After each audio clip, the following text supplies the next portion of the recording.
gente. Nossa, tá lotado. Que lindo. Lindo, lindo. Eu sou a Tati Leite. Hoje estou de Sandy Júnior, que é uma pessoa só, não sei se vocês sabem. Ou Britney Spears, a Sandy Júnior. A Cássia, que costuma mediar as outras mesas, é a Madonna e eu sou a Britney. Então, tá bem feito isso daí. Eu sou a Tati Leite, eu vou mediar essa conversa hoje pela primeira vez com vocês. Nunca nos vimos, nunca conversamos, nunca antes fizemos uma palestra sobre esse tom. E é verdade, eu não me escuto bem, mas vocês me escutam bem, certo? Então tá bom. Parece que eu tô falando aqui, ó, só com você. Uma conversa íntima. Bom, vamos lá. Primeiro, obrigada a todo mundo por ter vindo. Teremos alguns avisos daqui a pouco. Parece que tem um autor aqui que vai autografar, que é chique. Você é chique mesmo. Depois eu quero saber também da agenda de vocês, onde vocês estarão, a gente vai avisar tudo certinho. Mas hoje eu vou fazer uma coisa diferente. Eu costumo falar para vocês se apresentarem com coisas nunca antes ditas, etc. Porém, como estamos com jovens, que eu não sou faz um tempo, eu vou ler a bio de vocês no Twitter. Sejam bem-vindos ao Arquivo Confidencial. Mentira, não é. Começando pela Olivia. Escrevo histórias de amor entre garotas. Mestre, certo? E doutoranda em comunicação.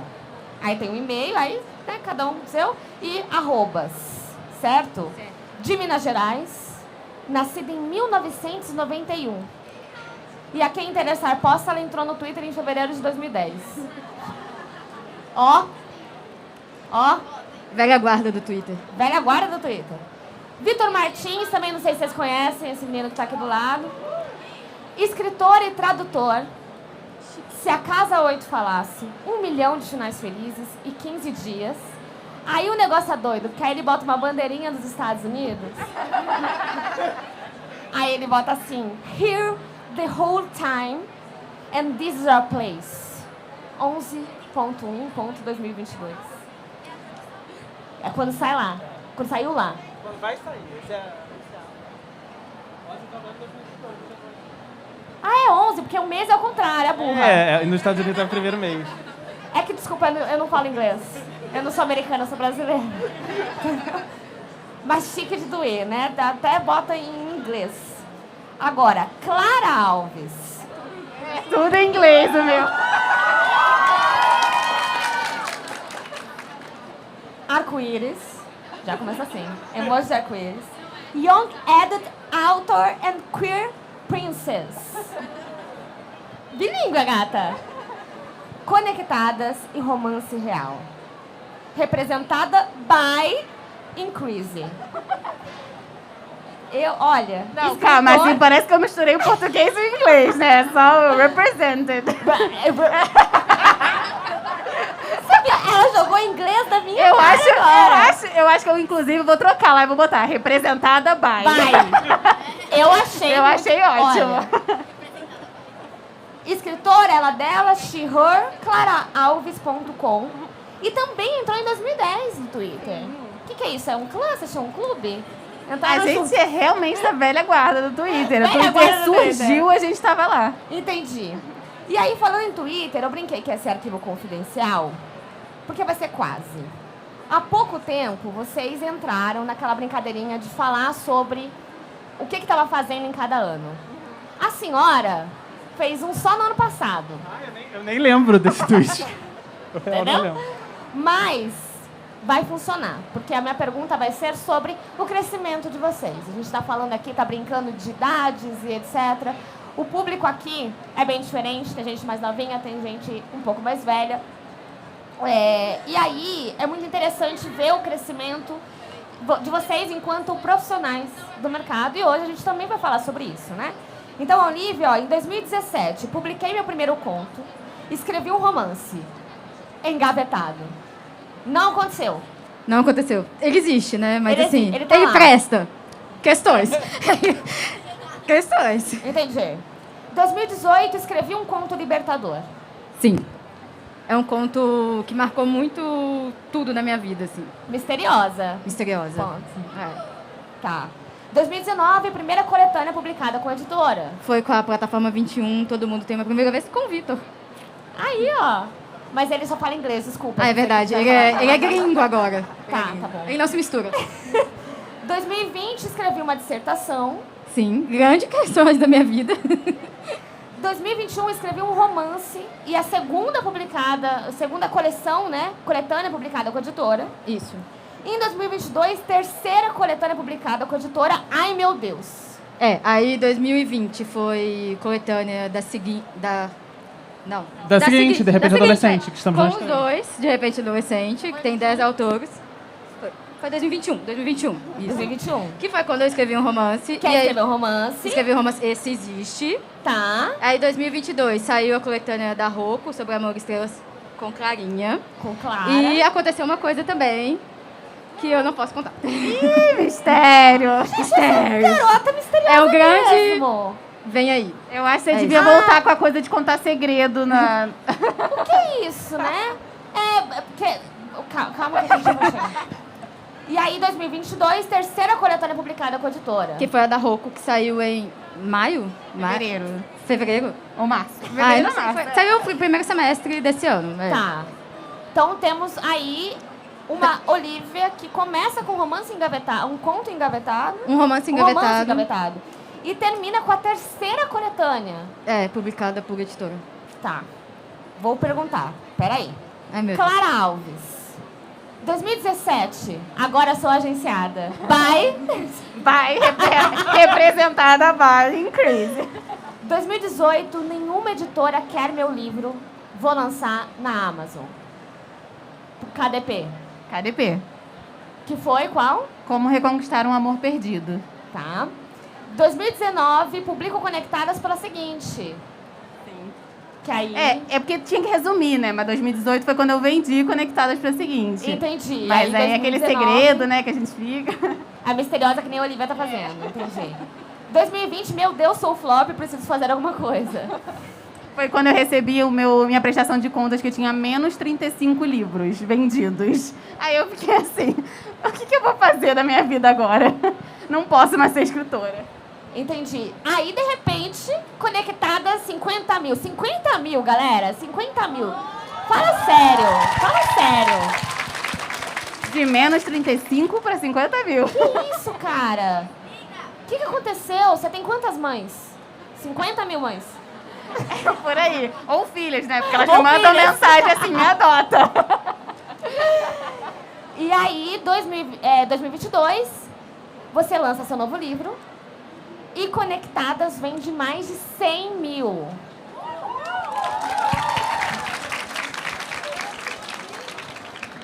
Vitor Martins. 2012, o Vitor começa antes. Último ano de faculdade. Desespero. 2013, me mudei para São Paulo e cometi muitos erros. Exclamação, Continua. exclamação, exclamação. Eu não lembro de ter escrito esse tweet. Eu não sei o que vem por aí, real. Então, peraí que é segredo. Sou misteriosa que nem a Olivia. 2014, eu comecei a namorar o Rafa, fomos morar juntos. KKK, Por que eu não fiz doida. essa trend assim, profissional? Por que eu tô falando comecei a namorar? Por que eu fiz isso? 2015, fui demitido pela primeira vez. Ai, foi horrível, eu chorei. Foi horrível, eu lembro. Foi a cena de filme de botar as coisas na caixinha, sabe? Ai, meus pertences, minha plantinha. Foi real isso, eu chorei muito. 2017, publiquei 15 dias. Sim. 2017, publiquei 15 dias. Eu jurava que... 2018, publiquei. É porque eu tive que resumir no tive que Twitter. resumir. Que é 1 milhão de finais 1 felizes. milhão de brasileiros. O MDFF. Piratas. 2019, vem aí. Não veio em 2019. Esse tweet é bem antigo. 2019 não veio nada. 2020 não veio nada, nada, nada. Aí 2021 saiu Se a Casa 8 Falasse. É isso. E é isso. Aqui, gente, vocês fizeram uhul pra 15 dias. Uhulzinho pra 1 milhão de finais felizes. Se a Casa 8 Falasse.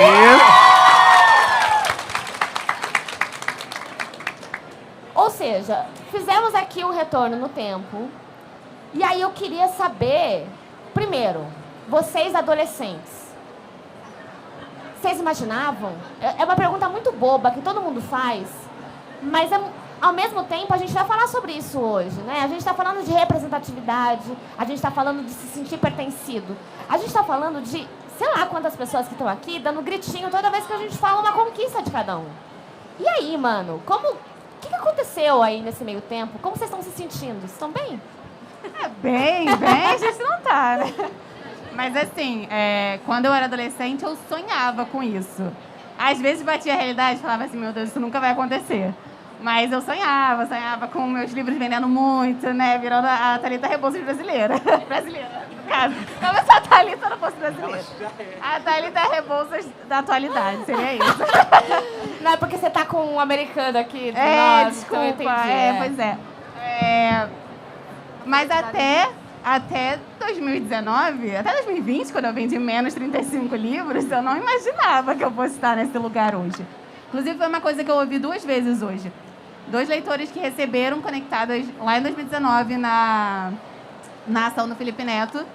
Falaram assim, eu fui pegar autógrafo com você. O stand estava, teve sessão de autógrafo, mas eu estava lá todo dia. Então, eu conversava com o pessoal, a sessão não ficou cheia. O pessoal, todo mundo conseguiu pegar autógrafo comigo. E aí, hoje, segundo dia, senhas esgotadas, várias pessoas mandando assim, Clara, eu não consegui pegar autógrafo. E aí, o pessoal, cara, é muito legal ver o quanto você cresceu. E eu fico muito assim, ai, meu Deus. É muito louco ainda. Eu ainda acho muito bizarro pensar que isso está acontecendo comigo. E com certeza a Clara, de 14, 15 anos, sonhava, mas não imaginava que isso tudo fosse acontecer. Tanto que quando eu fiz o meu desejo, o Conectadas tem um Darumá, né? Que é uma superstição que você pinta um olho, faz um pedido e pinta o outro olho quando realiza. Uhum. E eu fiz o desejo de vender 10 mil exemplares. Porque esse era o meu conceito de sucesso de livro nacional. Só vendeu 10 vezes mais. Exatamente. Mas eu gostei que você falou 10 mil, porque aí foi fácil a minha conta agora. Senão eu tava perdida. Se ela falasse, eu queria vender 5 mil, eu já ia me perder, eu já não ia saber quanto foi a mais. Pois é. Caramba, tá. Olivia. Pô, eu acho que eu demorei muito tempo para descobrir o que era o meu sonho, assim, para entender. Quando eu era adolescente, eu gostava muito de escrever, eu gostava muito de ler. Eu achava que isso naturalmente me levaria para o jornalismo, assim, por alguma coisa desse tipo. Eu demorei muito para perceber o que era o meu sonho, o que era a minha vontade, o que era aquela coisa que ficava martelando no cantinho, assim, da minha cabeça, do meu coração e tal. E aí, depois de faculdade e tal, estágio, eu escrevi um conto, assim, lá em 2017. E eu nunca imaginei que depois disso eu ia ter 5 contos, 3 coletâneas com editora. Eu acho assim, perto dos 2, a minha carreira ainda está no começo, né? Mas eu nunca imaginei que eu estaria aqui, por exemplo. Assim, tem milhões de pessoas olhando a gente falar, assim, e que a nossa história ia importar para alguém. Então, eu acho que é muito difícil. A palavra que define é bizarro. Assim, é muito bizarro pensar que as pessoas tiram um tempinho para ler a nossa história, para ler algo que a gente escreveu lá, que estava assim na nossa cabeça e que, para a gente, talvez importasse muito, mas que quando a gente vê que para outra pessoa importa também, a gente fica, sei lá... É bizarro. Você foi falando desse tweet que eu fiz às pressas, assim. O dia que eu fazia esse tweet, todo mundo tava fazendo, eu falei, meu Deus, eu preciso fazer também. Aquela coisa de rede social. Eu preciso fazer. E aí, pra colocar tudo num tweet, eu falei, vai ser foda, mas vou conseguir. A gente tem que escolher. Tem que escolher, porque muita coisa acontece por trás também, assim. Eu publiquei, além do primeiro e do outro que eu falei que é Libertador, eu publiquei mais 3 contos independentes. Então, muita coisa acontece por trás. Tem história que a gente escreve e nunca vai pro mundo, ninguém lê, só você lê. Um leitor beta lê e é isso, a história fica ali, ninguém mais sabe. Tem toda a aflição que acontece por trás, as crises de ansiedade, os choros, os desesperos. A coisa de, por exemplo, vir pra cá, pra Bienal, pra ver pessoas, assim, é um processo de muita coisa que você tem que fazer pra sair de casa, assim, tipo... Porque ao mesmo tempo que pode dar muito bom, igual está dando muito bom, pode dar muito errado, assim. Então, eu acho que é muito legal, quando você foi lendo o Twitter, é muito legal tudo que eu já passei, tudo que os dois já passaram, assim. Acho que a gente está num momento incrível e que continue sendo incrível para todos nós, assim. Para você também, Tati. Eu acho que a gente devia lançar a moda de anos de Bienal. Tipo, Bienal Edition. Tudo que aconteceu em todos os anos de Bienal. Fazer? Vamos! Vamos fazer. Ó, testemunhas. Vamos fazer. Vitor, e você? Cara, é muito surreal olhar as coisas em retrospecto. Eu tava andando com o pessoal, com os amigos meus, para vir para cá a caminho. E eu falei, nossa, ontem quando eu tava indo embora, eu tive um processo tão, assim, catártico. Não sei quem tava aqui ontem, a gente teve um evento lá na Arena Cultural, que foi muito legal. Tava eu, a Iris Figueiredo e a Ilustra Lu. E a gente terminou, assinou lá, o pessoal tinha senha para pegar na internet. E aí, quando acabou, eu não vi tempo passando, assim. Então, quando acabou, já era umas 8h30, 9 horas. E eu fui procurar saída para eu pedir meu Uber e ir embora. E eu fui passeando pela Bienal. E foi o tempo que eu tive para, assim, olhar os estandes e ver com calma e tal. E para mim foi muito catártico esse processo de relembrar de todas as bienais que eu fui criança, adolescente, excursão da escola, e olhava, e Bienal pra mim sempre foi um ambiente de olhar e ficar maravilhado. E você abre na porta assim, você olha e você fala assim, eu não sei pra onde eu vou primeiro. E coisa da excursão da escola, né? Você tinha, sei lá, R$50 no bolso, e era onde eu vou gastar o meu dinheiro, quais livros eu vou comprar, e levar lista, e ver isso tudo agora por uma outra perspectiva, às vezes tem muita coisa nesse passar dos anos que meio que desensibiliza a gente, sabe? Desensibiliza você, às vezes, entrar por uma entrada dos fundos, passar por aqui, coloca aqui, assina livro e vai embora. E não tem aquela experiência de entrar e tal. E às vezes a gente... Eu, por exemplo, na última Bienal que eu participei, que foi a Bienal do Rio de 2019, que foi uma Bienal muito grande, muito caótica, foi a Bienal da censura, do Felipe Neto. Foi uma Bienal que aconteceu de tudo. E foi uma Bienal que, às vezes, eu sinto que eu nem estava lá. Que eu só vi pela televisão. Porque eu estava só observando e eu não vivi. E quando eu estava vindo para cá ontem, eu falei assim, não, eu não queria que essa Bienal fosse assim. Eu queria viver essa Bienal.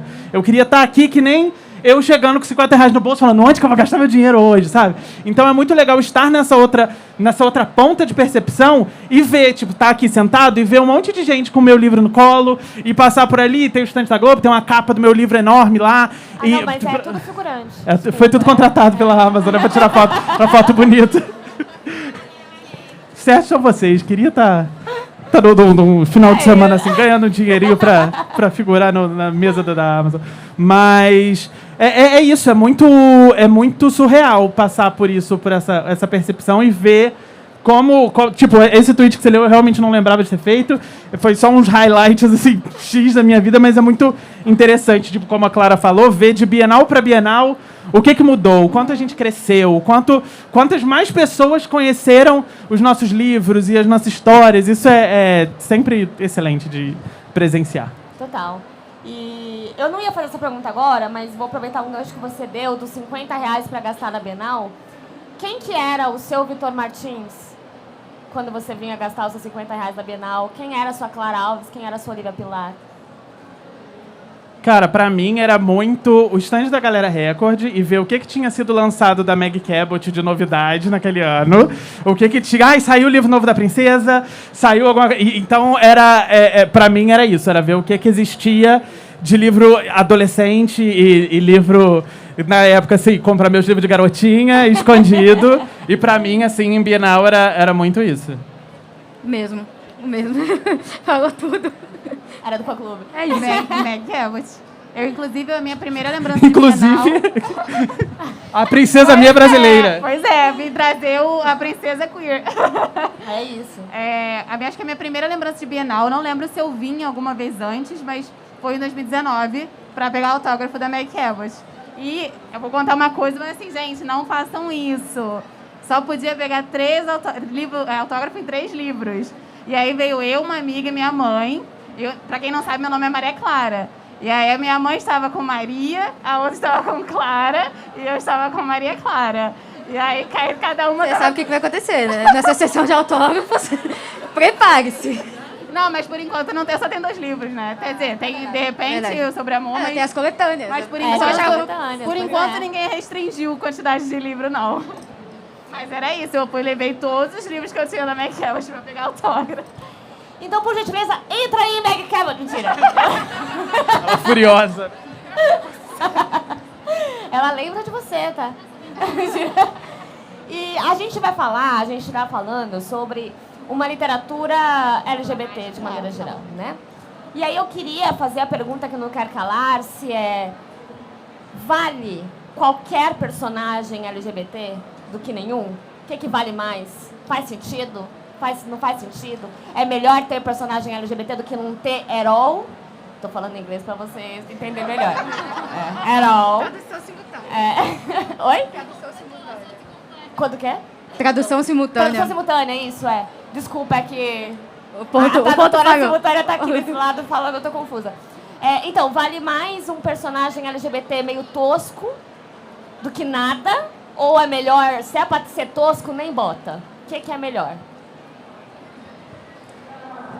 Cara, eu acho... Pergunta difícil, Tati. Porque, assim, Querida. depende. O tosco beirando problemático, melhor nem existir. O tosco por ser tosco, melhor existir. Porém, na minha concepção... se for pra fazer, vamos fazer direito, né? Se for pra fazer, vamos fazer um personagem de verdade, não um personagem, uma cartolina de arco-íris. Achei que você tava não ataque Não, eu tava direito. procurando alguma coisa que fosse de cartolina, mas eu não achei. Não um personagem de cartolina com um arco-íris pintado em cima dele. Não, vamos fazer de verdade, assim, vamos fazer. E eu acho que hoje em dia, quanto mais a gente vê pessoas LGBT escrevendo histórias LGBT, mais a gente vê como elas são mais encorpadas, elas ganham mais sentido, elas ganham... Esses personagens ganham camadas e eles existem de verdade. Você fala, nossa, realmente esse personagem poderia ser meu amigo, poderia ser eu. Então eu acho que, na minha concepção, se for fazer, eu acho melhor fazer direito. Essa pergunta é dura. eu acho que, assim, eu vou na mesma onda do Vitor, mas eu entendo quando se fala que é melhor ter do que não ter, porque eu acho que existe um apagamento que faz com que a gente queira consumir qualquer coisa. Tá. E é ok a gente queira consumir qualquer coisa, mas aí eu acho que tem que se pensar se for, por exemplo, for um personagem problemático, quem você está machucando com aquela qualquer coisa que você está escrevendo, por exemplo. Assim. Então, eu acho que... Por isso que é tão importante, inclusive, ter uma mesa dessa, que pessoas da sigla escrevem sobre pessoas da sigla. Assim. Não que quem não seja da sigla não possa escrever, blá, blá, blá. Eu acho que é importante sempre ter, mas é importante também a gente entender o que é o ter e o que é ser, de fato, representatividade. Assim. Não vai ser todo personagem que vai ser representativo, assim, ele vai estar, às vezes ele vai estar ali só por estar ali, mas ele não vai ser representatividade daquelas que a gente levanta a bandeirinha, representatividade, sabe, assim, ele só vai existir com poucas camadas, pouco enredo, pouco desenvolvimento, igual o Vitor falou, assim, uma folha de papel, assim, uma coisa unidimensional, assim, sabe, não vai ter camada, não vai ter nada, e isso é algo que a gente precisa discutir. Essa pergunta é difícil de responder, mas ela é importante, assim. É o que a gente precisa discutir, assim, até que ponto a gente vai continuar consumindo e aceitando certas histórias que são problemáticas num sentido de até diminuir nossa existência, assim. Às vezes existe um personagem bissexual, por exemplo, eu sou bissexual, nós somos bissexuais, existe um personagem bissexual, mas às vezes ele é tão mal construído que ele diminui até a própria bissexualidade. Então, isso é importante? Pra quem? Então, eu acho que é aquilo, é importante ter, mas depende. Não existe... É importante ter, mas até que ponto é importante ter, sabe? Assim. Mas acho que quando não tem também é horrível, né? Então, é uma pergunta... É difícil. Não tem resposta certa. Não tem resposta. Tudo bem. Eu acho que é aquilo, né? Se você for criar um personagem LGBT que vai morrer, que a tragédia dele vai impulsionar o protagonista, que só vai acontecer coisa ruim com ele, melhor não ter. Se for só o de cartolina, assim, a gente fica, sei lá, pelo menos tem, né? Mas... Realmente, você vai perguntar por que você trabalhou tão bem seus protagonistas, mas o personagem LGBT ficou ali só de enfeite. Total. Você falou sobre tragédias com personagens LGBT, e aí eu queria perguntar sobre isso, assim, sobre finais felizes. Até que ponto eles existem, até que ponto é bom, até que ponto é ruim, até que ponto eu quero que todos os meus livros tenham finais felizes porque eu não aguento mais. Como vocês lidam na escrita de vocês com os finais felizes? Eu gosto muito de final feliz. Desde antes de eu me entender como bi. Spoiler, tá dando spoiler. Sério, não, gosto muito. Quando as pessoas vêm me perguntar assim, claro, eu vou sofrer no final, eu fico assim, você não leu meus livros, né? Porque se você leu, você tem um spoiler de como que é o final. Mas é assim, eu gosto muito, sempre gostei de escrever romance com final feliz. Mas eu acho que também é importante a gente ter outras histórias. Às vezes as histórias não vão ter o final feliz, às vezes elas só vão ser reais. E aí existe a diferença, né, do final trágico e do final real. E tá tudo bem, às vezes dois personagens não vão terminar juntos e a história vai terminar feliz também. Porque às vezes aquela vai ser aquele vai ser o final feliz para aqueles E às vezes vai personagens. terminar feliz justamente porque eles não estão juntos. Exatamente, Às exatamente. vezes é a caminhada ali também que importa, né? Exatamente, o caminhada de crescimento. Às vezes a história não vai ser sobre romance, às vezes ela vai ser uma história em que uma casa conta a história, sabe? Sei. Vai ter romance? É vai. a casa número 4, 5, um né? negócio assim. Uma coisa Quase. Bingo! Não. Mas eu acho que é importante a gente entender quem está escrevendo, por que está escrevendo e quais são as coisas que a gente está querendo explicar nessas histórias, né? Mostrar nessas histórias. Que tipo de representatividade a gente está contando. Porque é isso, nem todas... Às vezes até pessoas LGBT vão escrever sobre tragédias porque a gente ainda vive muitas dessas, sabe? E é importante que a gente conte essas tragédias. E não que pessoas hétero contem histórias trágicas só para fazer os outros chorarem, para vender. Então, eu acho que é importante também a gente falar sobre isso. Mas aí vai de cada autor, vai do seu gênero. Eu acho que o importante realmente é essas histórias serem sobre a gente, sobre o que a gente realmente passa e que vai fazer com que outras pessoas, às vezes, superem alguma coisa ou confortem alguma coisa. Por exemplo, Romance Real fala sobre luto. É uma história sobre luto. A mãe da protagonista acabou de morrer. Então, muita gente me manda mensagem, fala assim, Clara, você me destruiu naquele capítulo 29. Eu falo assim, gente, a história é sobre luto, sabe? É óbvio que ia ter um drama. Mas não é uma história sobre drama, porque esse não é o tipo de história que eu conto. Eu tô com a Clara. Assim, eu sou muito fã de finais felizes. Eu sou fã de histórias que têm um final feliz de certa forma, assim. Não necessariamente, igual ela falou, o casal vai ficar junto, por exemplo, assim. Mas eu acho que o que importa é o todo da história, assim. E se tiver que ter tragédia, que seja também de um jeito não pra chocar, não aquela coisa, tipo, vamos matar esse personagem aqui, porque eu quero que as pessoas fiquem chocadas com isso. Mas de um jeito pra mostrar, olha, pessoas LGBT são expulsas de casa, pessoas LGBT, o pai fica sem conversar com ela mais de um mês, que foi o meu caso, por exemplo, quando eu me assumi, meu pai ficou mais de um mês sem conversar comigo. Hoje ele já é o pai que, por exemplo, na Bienal do Livro de Minas, que a Clara estava comigo, a gente estava autografando, ele passava falando, aquela aí é minha filha, vai lá. Ele já é esse pai, mas ele ficou um mês sem conversar comigo, assim.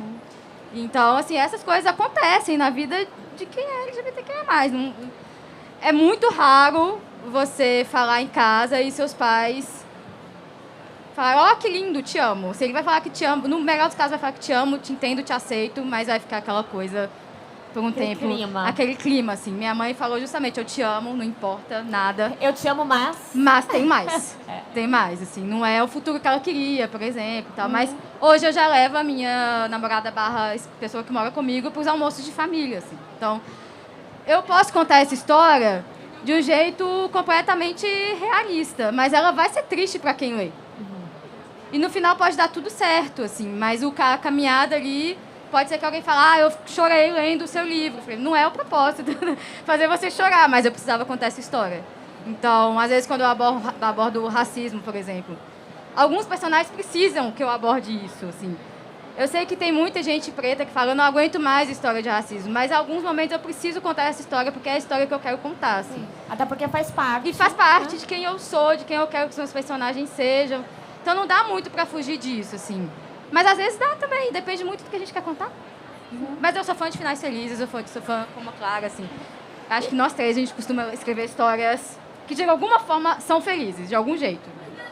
E você que tem 1 milhão de finais Eu felizes? tenho 1 milhão, trouxe aqui comigo 1 milhão. Tava doida pra fazer essa piada.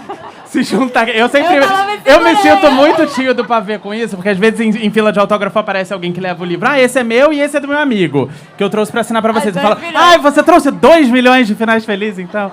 Mas eu sou um grande entusiasta de finais felizes, mas eu tô muito com as duas nesse sentido. O título do livro, quem aqui já leu 1 milhão de finais felizes, esse título ele é retirado de uma cena muito importante, onde o Jonas, que ele está escrevendo essa história sobre 2 piratas, acontece uma coisa muito horrorosa na vida dele, e como tudo que ele está escrevendo nessa história fictícia é um reflexo do que ele está vivendo, ele cria uma tragédia naquela história. Acontece uma coisa muito horrível naquela história. E o namorado dele lê e detesta, porque o namorado dele é um cachorro humano, sabe? Ele quer todo mundo feliz, ele quer muito que o Jonas, como ele sabe que o que o Jonas está escrevendo é um reflexo da vida dele, ele quer que o Jonas escreva um final feliz. E ele fala, eu te amo e eu sei que você ainda tem 1 milhão de finais felizes aí dentro. Então, cavuca aí dentro que você vai achar. Pode ter, assim, 2 milhões tristes, mas tem 1 milhão de finais felizes e você vai encontrar.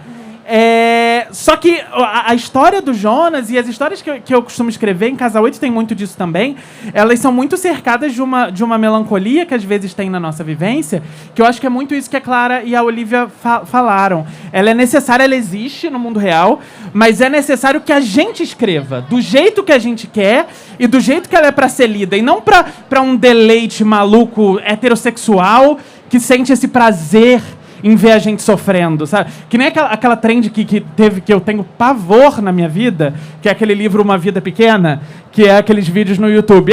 Vlog lendo Uma Vida Pequena e chorando. E a pessoa se filmando chorando. E é um livro super trágico. É um livro muito triste, que pessoas LGBT sofrem coisas horrorosas. E existe um prazer nas pessoas em se filmarem chorando lendo esse livro. E eu, sinceramente, não entendo. Eu fiquei até um pouco exaltado, porque esse tipo de coisa me dá raiva. Porque quando a gente escreve uma situação de sofrimento, de dor, muitas vezes é a nossa maneira de lidar com isso, e não é pra ninguém ter prazer lendo aquilo. Tipo, tadinho, olha só, me desidratei, ó, selfie chorando, segurando. Não é pra isso. É pra que, às vezes, no nosso processo de cura, colocando aquilo pra fora, aquilo ajude alguém a encontrar alguma coisa também. Então, como a Olivia falou assim, não é a intenção do meu livro fazer ninguém chorar. Eu também não tenho intenção nenhuma de fazer ninguém chorar, não sou masoquista. Eu geralmente acho que a minha intenção quando eu estou escrevendo é que as pessoas, quando elas vão ler, elas encontrem o que elas estão precisando. Seja 5 minutos de distração na fila de espera do médico, seja uma risada, seja um companheiro de viagem dentro do ônibus, dentro do avião, seja, sei lá, o que você está procurando, eu espero que você encontre nos meus livros. Seja para sorrir, seja para chorar, eu espero que você encontre ali. Seja um final muito feliz, um final aberto, um final triste, um casal que você gosta, um casal que você não gosta. Se você está procurando alguma coisa, eu espero que você encontre ali. Se você não encontrar, eu estou trabalhando em mais um, e aí a gente tenta no próximo. Me desculpa. Desculpa, perdão. Sabe que eu vou só abrir um parênteses aqui. Isso vai entregar um pouquinho a minha mentalidade de 97 anos. Esses dias eu estava passando no Instagram, aí eu vi uma menina que eu sigo colocando um livro do Rafael Montes. E aí ela começa o vídeo chorando e dizendo que entraram na minha casa, me estupraram minha mãe. E aí eu comecei a falar, meu Deus do céu, eu estava chamando a polícia. E aí eu reparei que era ficção. Mas eu sofri. Nossa, eu chorei tanto, aí eu não quis nem ler o livro. Eu falei, nossa senhora, tô triste, tô mal. Gente, às vezes tem que dar um avisinho, porque a gente tem taquicardia, entendeu? Aí você falou isso, eu lembrei. Mas aqui eu tenho uma pergunta séria agora pra você. Que até agora foi só palhaçada, né? Não foi nada. Só palhaçada, só brincadeira. A Casa 8 é gay. Mentira, galera. Eu brinquei com Mais isso. cego aquela. Mas é sério, eu preciso saber. É importantíssimo pra minha existência.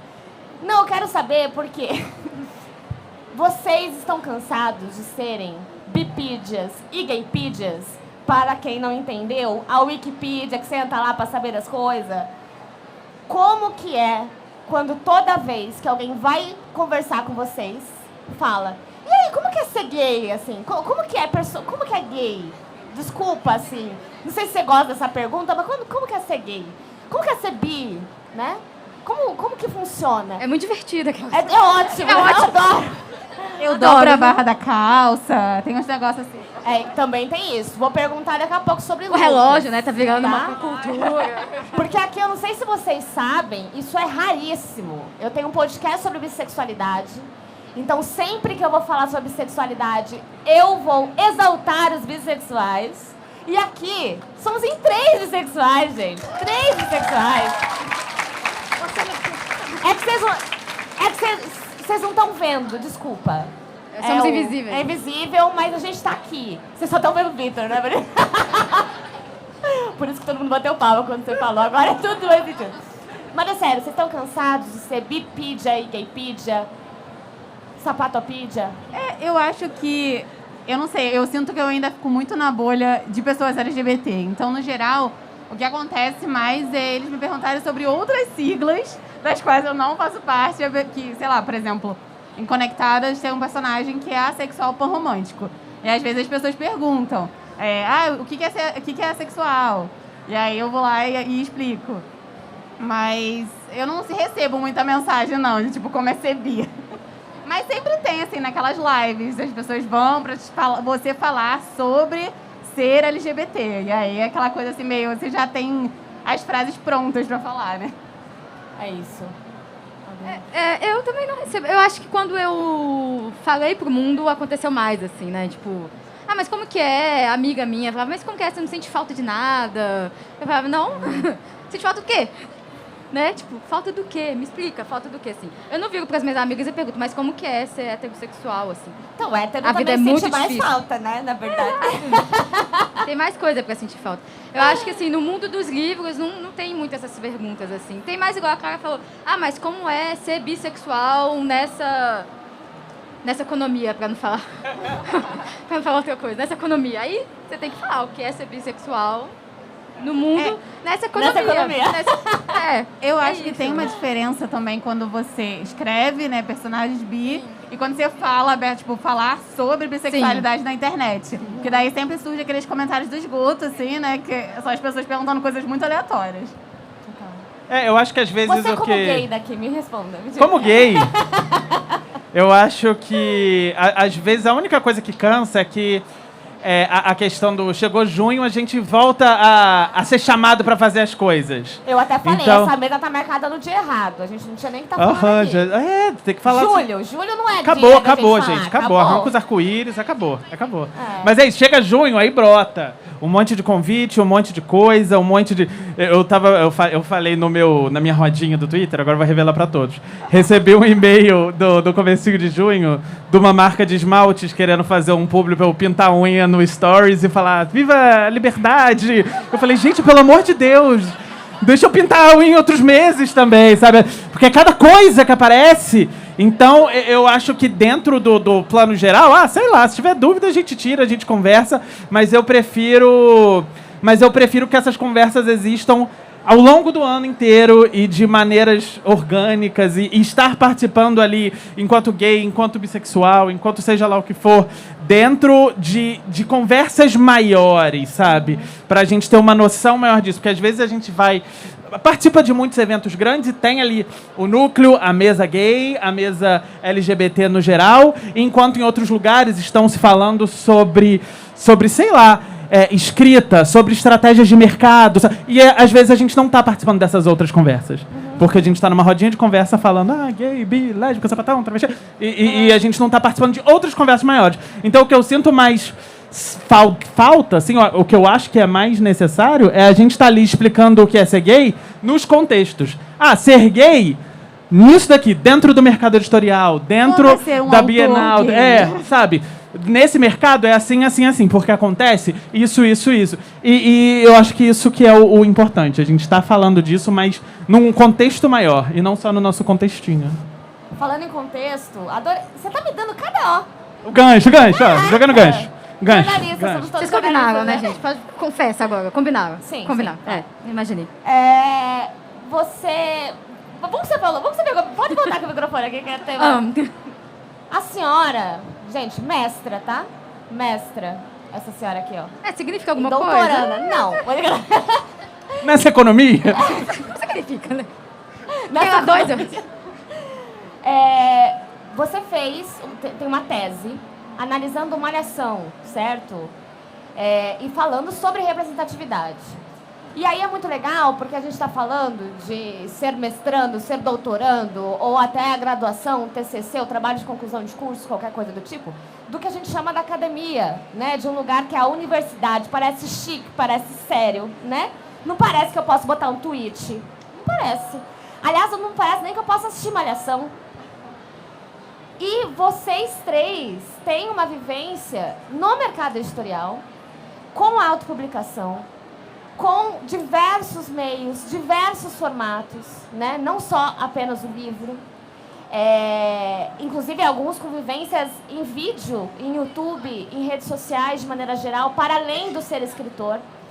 E aí eu queria saber como que é tratar a representatividade e a diversidade de maneira geral. Queria que você falasse um pouquinho sobre a sua tese, para quem não sabe, o que você estudou, o que você defendeu, e também como que é tratar essa representatividade fora deste lugar comum, né? Como que é trabalhar na ficção a diversidade e representatividade, como que é trabalhar a representatividade e diversidade na academia, no YouTube, no Twitter, desde 2010, essas duas aqui, etc. Como que é isso? Tá, vamos lá. Vou tentar falar da minha dissertação. Tem muito tempo que eu não falo dela. Você vai defender, a gente vai dar uma nota. Sejam bonzinhos, gente. Que já tem um ano que eu defendi. Essa daqui é a banca, ó, tá? Vocês levantam uma plaquinha depois com a nota. Tá, eu resolvi fazer mestrado. E aí, ok, passei no processo seletivo e tudo bem. Entrei no mestrado em 2019, em comunicação na UFMG. Quando eu entrei no mestrado, a gente entrou com um projeto que é muito raso, assim, ele tem tipo 5 páginas no mestrado. E a minha ideia era estudar, eu era muito apaixonada com Malhação Viva a Diferença, que foi a temporada 2017-2018, não sei se vocês viram, mas é incrível. E a minha ideia era estudar personagens mulheres negras em Malhação Viva a Diferença. Entrei com essa ideia. Quando eu fui começar a fazer o mestrado e tal, eu cheguei à conclusão que desde o começo eu queria, na verdade, entender o que era representatividade, assim. Porque a gente fala muito de representatividade, mas nem na academia, nem fora da academia existe uma definição, assim, existe um jeito certo de falar o que é representatividade. Eu falei, bom, vou tentar aqui conceituar, o que é uma coisa bem arrogante da minha parte, achar que eu conseguiria conceituar algo, mas foi o meu propósito. Representatividade a partir das mulheres negras em Malhação Viva a Diferença, assim. Pegou pra cá? Show. E aí, estudando e tal, a gente chegou com uma ideia, eu cheguei com a ideia que Malhação ia ser perfeita, que tudo ia ser lindo, que, no final das contas, Malhação era o ápice da representatividade, e não é, assim.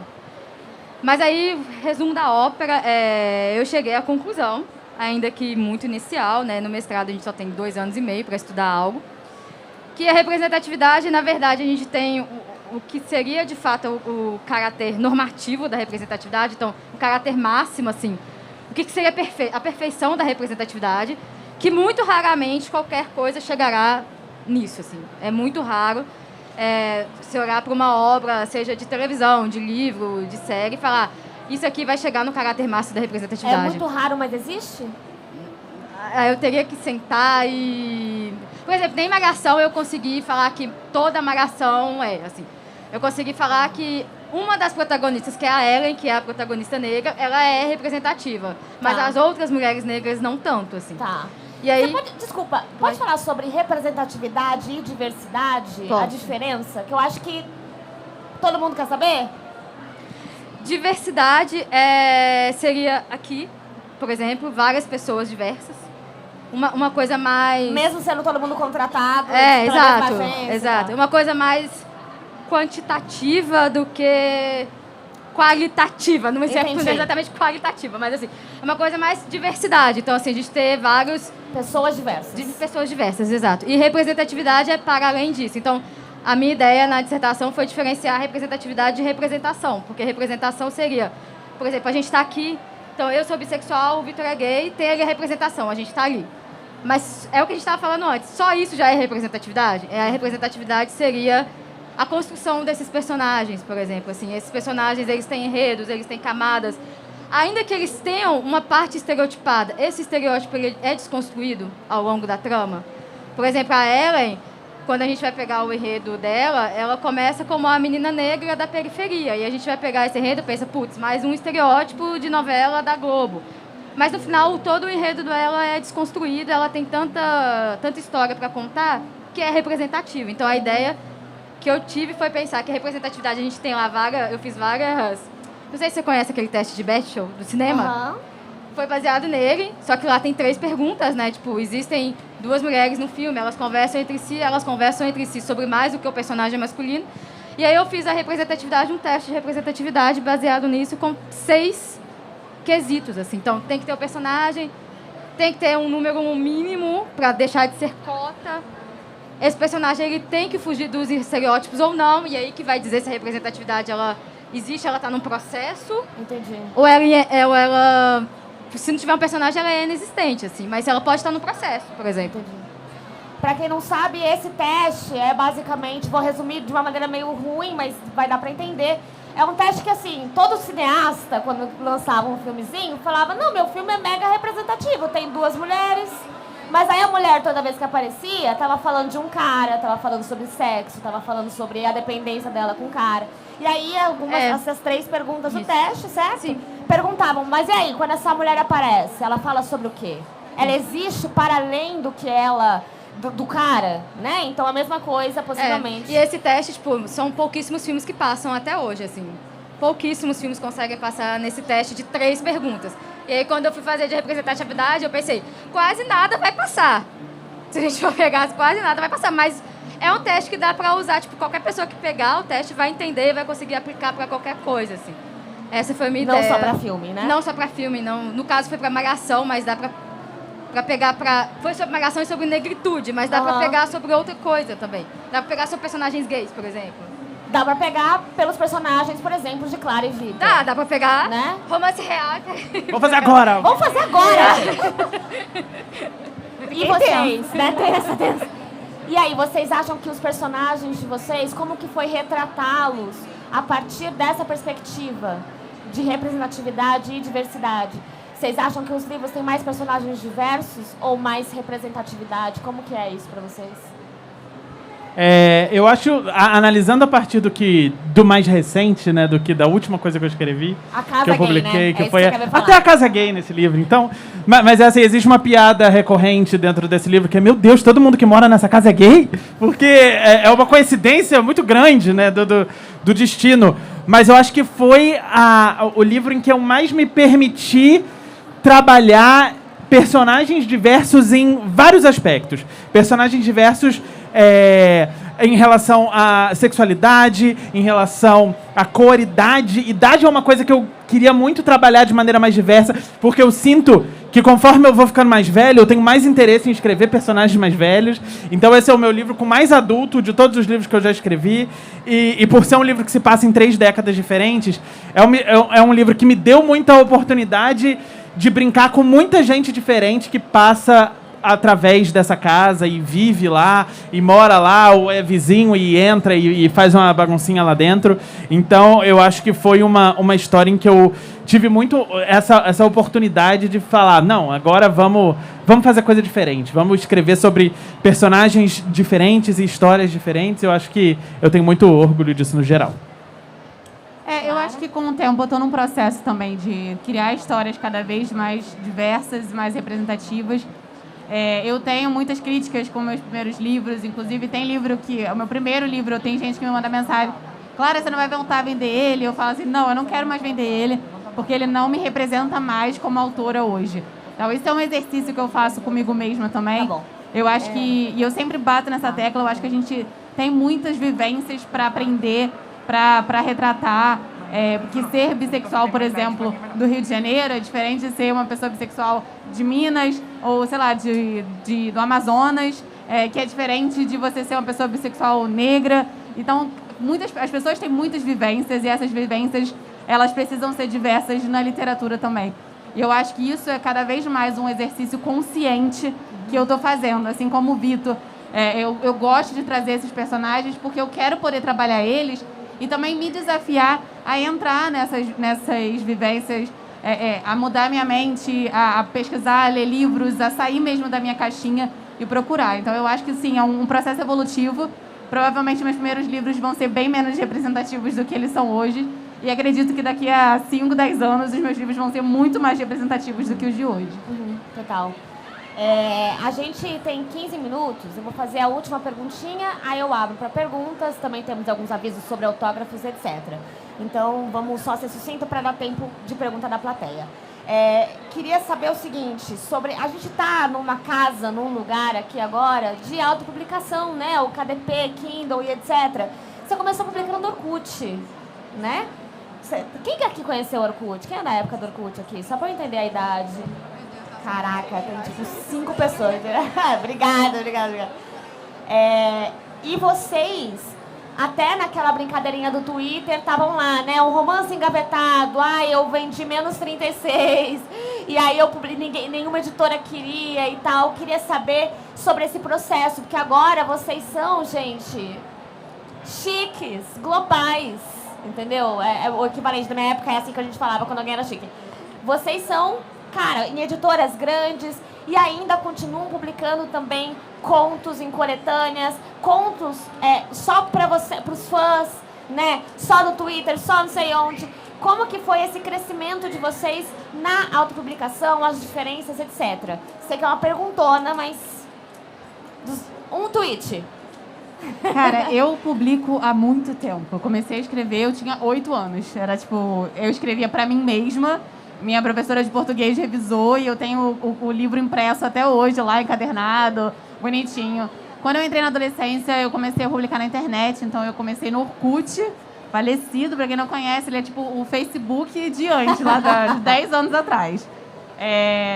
E daí meio que foi um processo muito natural pra mim entender o mercado. Então eu fui do Orkut pro Wattpad, e daí quando eu entrei no Wattpad começou a se falar muito sobre essa facilidade que o KDP tinha de você publicar um livro sem gastar, né? Porque daí as pessoas podem ler no digital, você gasta mais se você quiser profissionalizar seu livro, trabalhar seu produto livro. Então, se você quiser fazer uma capa mais bonita ou pagar alguém para fazer a revisão. Então, eu gostei muito desse conceito. E eu acho que eu estava nesse processo, assim, de... As pessoas pediam, claro, você vai publicar seu livro? Queria muito ter ele físico e tudo mais. Então, eu lancei um livro independentezão, tipo, físico. Foi horrível a experiência. Vim pra Binta, inclusive vai estar lá no meu tweet da Bienal, porque minha história da Bienal 2017. Foi, paguei um stand para deixar meu livro independente, saí de lá com uma mala pesadíssima, chorando, pensando, gastei mais dinheiro do que eu vendi livro. E daí o KDP para mim foi uma solução muito legal, porque daí eu não ia ter que passar por isso, de ficar vendendo livro boca a boca. Eu poderia trabalhar mais no independente, na internet, de aprender a divulgar livro, trabalhar mesmo nessa criação de base de leitores. Eu já até perdi o fio da meada da pergunta, mas como é que foi o... Crescimento. E aí eu comecei a ser agenciada. E o KDP continua... A publicação independente continua sendo uma forma muito boa de trabalhar essas histórias, porque às vezes são histórias que as editoras não se interessam, ou que você sabe que ela vai ficar engavetada e que você talvez nunca lance elas. Então era uma forma de trabalhar a minha escrita, de chegar nas pessoas, de fazer as pessoas continuarem engajando. Quando eu lancei Conectadas, eu queria muito continuar trabalhando esse independente, porque eu sei que o mercado tradicional não comporta a quantidade de histórias que a gente gostaria de lançar. E até mesmo para os leitores continuarem tendo um pouquinho, né, um gostinho. Então eu lancei Conectadas, depois disso eu lancei A Profecia da Sereia, que foi um conto. Depois eu lancei Princesa da Magia, que foi uma novela. Tudo no independente. É legal, porque enquanto eu estava meio travada com o romance real, eu podia continuar alimentando os leitores com essas histórias que eram mais curtas, eram menos trabalhosas para mim e que me ajudavam também a crescer. Então, por exemplo, A Profecia da Sereia, apesar de ser independente, foi a primeira fantasia que eu escrevi. Eu sempre gostei de escrever fantasia, eu sempre gostei de ler e eu queria me arriscar. Então, foi uma forma para mim de experimentar, de trazer ali um gênero novo. Princesa da Magia é meio que fantasia épica, sabe? É um universo totalmente novo. Eu criei uma história ali que tem uma rainha, que tem uma esposa. Então, assim, é uma história assim, bem diferente para mim. Eu gostei muito de escrever. E eu acho que o independente, ele acaba ajudando a gente a poder fazer esses testes. A ver se os leitores interagem, se eles engajam, se eles gostam. Eu fiquei muito surpresa, por exemplo, com A Profecia da Sereia, porque eu lancei ele, Conectadas, ainda estava engatinhando ali. Mas ele teve muitas avaliações, muitas leituras.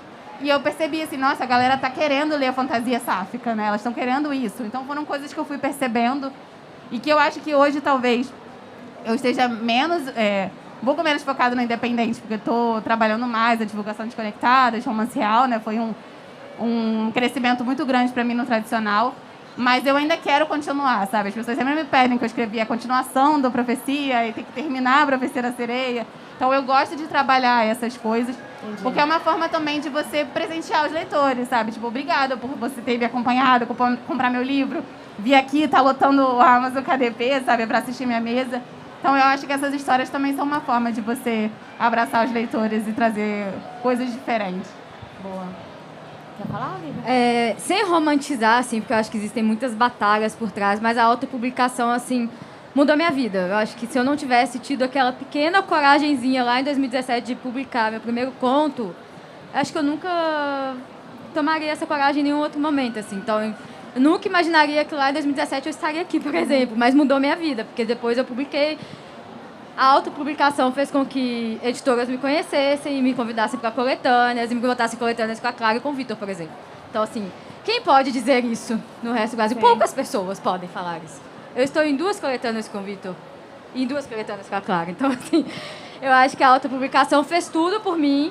E é óbvio que as pessoas por trás falavam, publica, Olivia, vai dar certo. E se não der também, pelo menos, foi pro mundo. Eu acho que fez tudo por mim, assim. Então, acredito, se alguém que quiser autopublicar, quiser ser escritor, vai na fé, escreva e publique, assim. Vou ser bem rápida para... Acho que os riscos são menores, né? A gente fica menos assustado de publicar o independente, Sim. principalmente quando é digital. Total. Sim, sim. Só antes do Vitor responder, quem aqui gostaria de lançar um livro? Ó, já foi mais gente do que conhece o Orkut, hein? Só para resumão aqui. Então, Resumão, eu só acho que resumão. assim, quando a gente fala autopublicação, às vezes a gente tem essa ideia de que é eu sozinho contra o mundo. É auto, sou eu sozinho. E muitas vezes vai ser você sozinho contra o mundo, mas necessariamente não precisa ser. Porque a escrita, ela muitas vezes é vista como arte, mas enquanto escritor, entenda que o livro não é arte, o livro é produto. Então você vai lá, você vai contratar alguém que vai revisar seu texto, que vai fazer sua capa bonita. Trata esse produto, não é porque é autopublicação que vai ser de qualquer jeito. Não, trata esse produto, é meu livro, é meu suor, é meu trabalho. E eu acho que é isso que reflete para quem está lendo. Quem está lendo percebe quando você levou aquilo a sério e quando aquilo é realmente, tipo, não, eu banco, eu sou escritor, eu sou escritora e é isso que eu faço. E quando, tipo, não, eu só fiz isso aqui e decidi autopublicar só porque... Então, eu acho que isso é uma coisa que vem muito da experiência de nós 3 aqui e é isso que a Olivia falou, sabe? Ela estava lá autopublicando, mas mesmo autopublicava, ela estava lá. Isso aqui é meu livro, etc. Quando eu conheci a Olivia na primeira Flip Hop, eu acho que você tinha acabado de lançar o Entre Instantes, não foi? E eu te conheci por ali e você já chegou, oi, tudo bem, Olivia, papapá. E aí, sabe, acredita no seu trabalho quando você acha que ninguém acredita, porque você tem que acreditar. É isso. E é isso. Gente, seguinte, olha só. Informações importantes. Teremos sessões de autógrafo dos 3. Porém, eu sinto que vocês vão segurar o Ru agora. Vai ter que cada um escolher apenas um, porque são 50 para cada um. Então, a gente vai fazer uma divisão, certo? Jackson aqui é a minha diretoria que está aqui falando no meu ouvido. Uma divisão que a gente vai entender. Quem quer o Vitor vai levantar a mão, que aí Mas tem prioridade quem está sentado na arquibancada e aqui nas cadeiras. E aí a Paula, vai passar as senhas. Quem quer Olivia vai levantar a mão e quem quer Clara vai levantar a mão, lembrando 50 o limite, tá? E não pode repetir autor, então vai ter que escolher um, sinto muito. E, dito isto, já vamos né, fazer isso certinho. Perguntas. Amém. Vamos focar, então, uma pergunta para cada um. Então, quem quer perguntar pro Vitor primeiro? Já tá aqui. Você quer perguntar para quem? Pros 3. Pros 3? Eita, Pros 3. é que não dá tempo. Tá. Vamos. Oi, Escolhe tudo um. bom? Ai, não Seu sei, nome, né? amor? Larissa. Larissa. Pode ser pro Vitor, então. Então, pronto. Licença. Normalmente, quando a gente tá falando desse tipo de livro de LGBT e lalala, esse livro, ele nasce e morre na comunidade. Porque as pessoas se identificam com esse livro muito mais. Elas são sedentas para ter um livro assim, porque elas nunca tiveram. A minha dúvida é, vocês acham que melhorou essa questão do, tipo, pessoas fora da comunidade consomem melhor hoje os livros? E, se não, o que a gente tem que fazer para que esse tipo de leitura vire um mainstream e não nasça e morra só para a comunidade? Talvez essa resposta não seja a resposta que você queira ouvir e talvez eu possa soar grosseiro.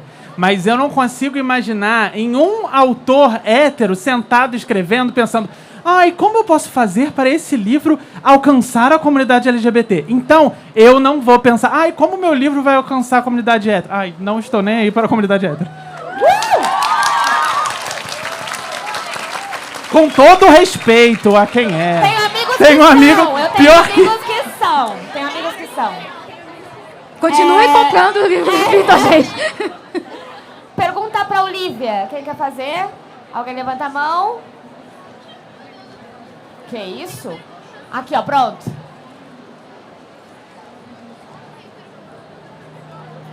passa o microfone. Assim. Começa com o seu nome, tá? Meu nome é Ângela, eu sou hétero, Desculpa. Ai, desculpa. mas tô aqui para parabenizar o trabalho de vocês, porque consegui entender a minha própria cria depois que eu li vocês. Então, muito obrigada. Tá? Eu não acredito que Olivia, uma hétero Rosa, me fez chorar. muito obrigada pelo trabalho de vocês. Vocês estão mudando o mundo, não LGBT. Vocês estão mudando todo mundo. Obrigada mesmo. A pergunta. Clara, minha filha te ama. Olivia, sendo gay e negra, acho que o teu trabalho é bem mais complicado, né? De vida, de viver bem, né? Como é que você consegue acordar de manhã e pensar assim, vou ter uma ideia hoje para mudar um pouquinho mais o meu mundo e o mundo dos outros? Não consigo. Não fazendo. Obrigada pelas palavras, acho que você emocionou a todos nós, assim, é difícil, é difícil, assim, mas é igual o Vitor falou, ser escritor é um trabalho, né? Então, às vezes, você não tem uma ideia, mas você precisa escrever. Às vezes, você assina um contrato sem ter nada escrito, mas você precisa entregar alguma coisa, e aí os prazos começam a chegar.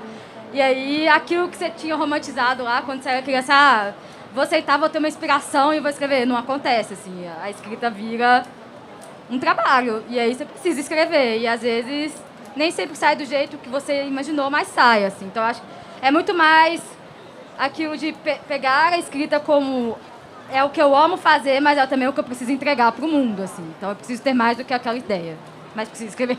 É isso. Obrigada. Pergunta pra Clara. Aqui, ó.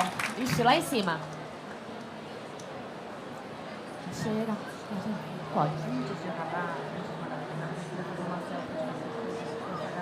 Claro. Claro, tá bom. Tá ouvindo? Seu nome? Meu nome é Pedro.